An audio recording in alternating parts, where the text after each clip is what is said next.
योगस्थ होने के लिए, समाधिस्थ होने के लिए और अपना सच्चा स्वरूप को प्राप्त करने के लिए जो योग है, तो महर्षि पतंजलि ने बताए कि योग चित्त वृत्ति निरोध, कि चित्त का वृत्ति निरोध अवस्था को ही योग बोला जाता है। और योग में क्या होता है, तदा द्रष्टु स्वरूपे अवस्थान, कि उस समय जो है साधक अपना सच्चा स्वरूप में अवस्थान कर जाता है। तो वही जो है योग, तो उसका जो वृत्ति है, जो रूप शब्द गंध रस स्पर्श 5 विषयों का जो वृत्ति होती है, तो ये जो है पहले जो दुखदाई सुखदाई और फिर जो है प्रमाण विपर्जय विकल्प निद्रा स्मृति, ऐसे जो 50 प्रकार के हो जाते हैं। तो उसमें जो साधक का मन अगर उसमें लगा रहेगा तो वो स्वरूपस्थ नहीं हो पाएगा, योगस्थ नहीं हो पाएगा। इसलिए जो है ये वृत्तियों का विचार कर पूर्वक उनको निरोध करना, अपना वश में करना या अपने को उनसे अलग कर लेना ही योग होता है। तो ये जो है योग, जो स्वरूपस्थ होने के लिए, समाधिस्थ होने के लिए, जिसे कि जो अपना सच्चा स्वरूप को प्राप्त कर सके, तो इसके बाधक है वृत्तियां।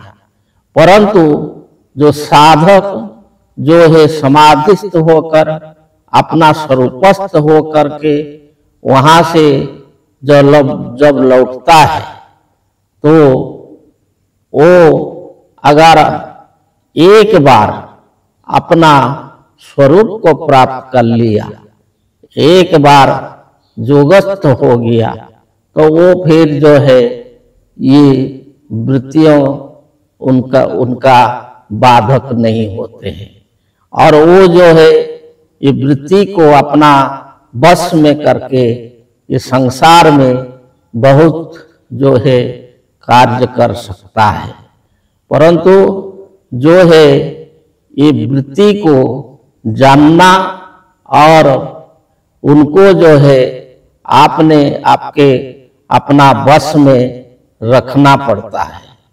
तो ये जो योग है, एक बार अगर कोई ये स्वरूपस्थ हो जाएगा तो संसार में जो कर्म करते हुए भी वो स्वरूप में ही रह करके कर्म करेगा।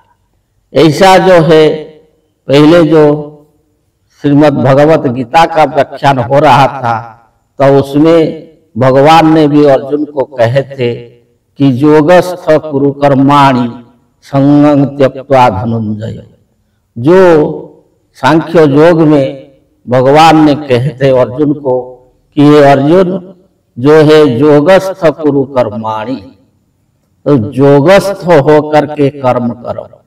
तो जो योगी है, जो अपना स्वरूप को जानता है, जो अपना जो है सच्चिदानंद स्वरूप को जानता है, योगस्थ होकर के, समाधिस्थ होकर के एक बार जो जान लेता है तो वो इस संसार में रहकर भी सर्वदा योगस्थ ही रहता है। मतलब अपना वही सच्चा स्वरूप में ही रहता है। उसको अनुभव होता है कि हम वही जो है अपना सच्चिदानंद स्वरूप है, हम सच्चिदानंद है।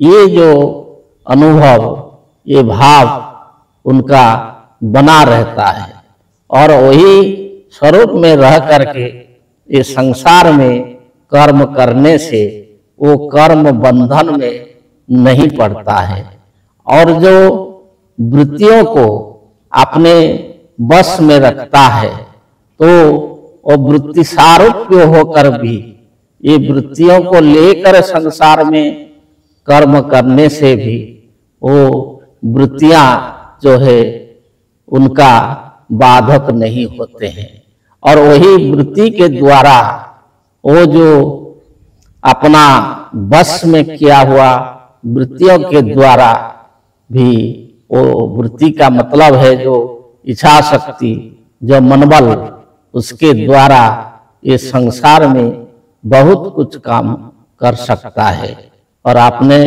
भलाई के लिए भी और दूसरों का भलाई के लिए भी और मंगलकारी कार्य कर सकता है।